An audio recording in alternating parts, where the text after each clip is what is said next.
खुसरो खुसरो कर दी मैं अब खुसरा होई खुसरा कहो सहेलियो मैनू मर्द ना आखे कोई।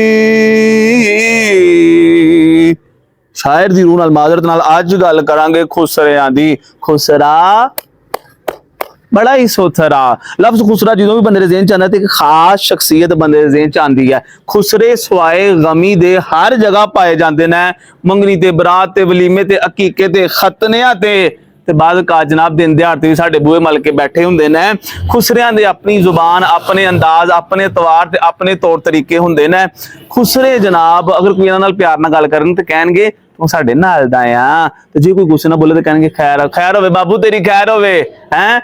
खुसरियां च ते साडियां च जनाब ताड़ियां दा फर्क है। और खुसरियां दी जिंदगी ताड़ियां दी अहमियत बड़ी है। साडियां ताड़ियां ते खुसरियां ताड़ियां हैं। मैं जनाब देसी खुसरियां दे फैशन तो बंदा सदके जाए हैं। मुंह ते क्रीमा ला के ते जनाब वो मुंह चिट्टा कर लिया, लेकिन अड्डियां अड्डियां फिर पाटियां। आज तुहानू मैं जनाब अपनी जिंदगी दे विचों 3 खुसरियां दे रिलेटेड वाकया सुनाना।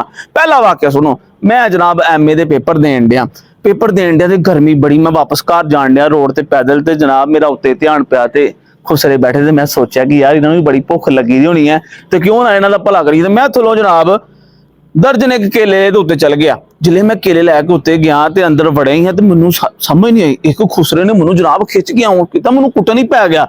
मैनू समझ नहीं आई, मैं पता नहीं की कर बैठा मैं जनाब। और फिर दूसरे खुसरे ने कहा नहीं बंदा चंगा साडे वास्ते केले लैके आया। वो फिर बाद मैं पता चलिया कि अज जनाब उन्होंने अपनी जी चटाई पाई दी ना उन्होंने साफ सूफ किते रही ते जनाब उत्थे कोई महफल मुफल करानी ही।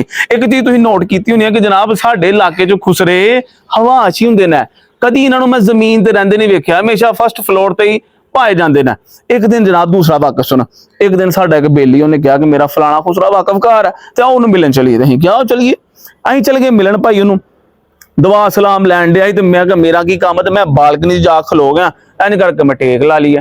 चिट्टा सूट मैं पाया, टेक ला के मैं खलोते ना वो गल्लां बातां कीतियां उन्हें ते वापस आए तो जनाब फिर प्रोग्राम बन गया कि आओ आंडे वाले बर्गर खाइए। तो उस दौर च आंडे वाले बर्गर खाना याशी समझी जाती।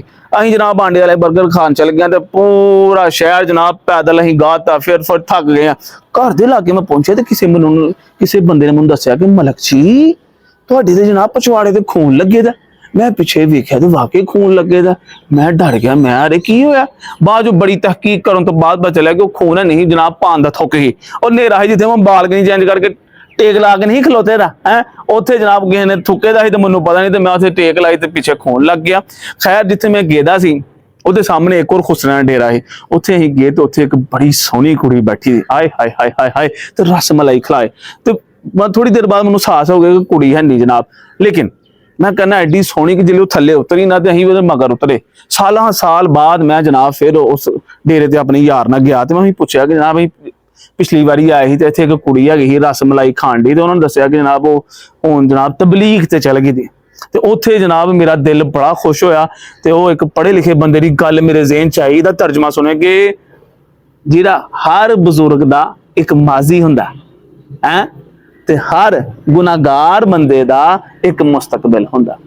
पता नहीं अज मैं तुहाडे नाल की कर बैठा। मैं गल असल च करना चाहता ही खुसरियां दी, उन्हां दे फैशन दी, उन्हां दे अंदाज दी है, उन्हां दियां वेलां दी जनाब, उन्हां दियां वधाइयां दी, उन्हां दे स्वैग दी, उन्हां दी पहचान दी। पर अज जनाब पटड़ियों लथ के मैं जनाब वाकया ला गया। खैर खुसरे साडे मुआशरे दा अहम हिस्सा ने जिहड़े साडियां जिंदगियां दियां खुशियां नूं चार चंद लांदे ने। ते आखिर ते सज्जनों एक ही गल है कि कदी भी खुसरियां नाल ज्यादती नहीं करनी। हसते वसदे रहो। मिलते हाँ अगली वीडियो च। वीडियो चंगी लगी तो लाइक करो, तो शेयर करो, तो सबसक्राइब करो।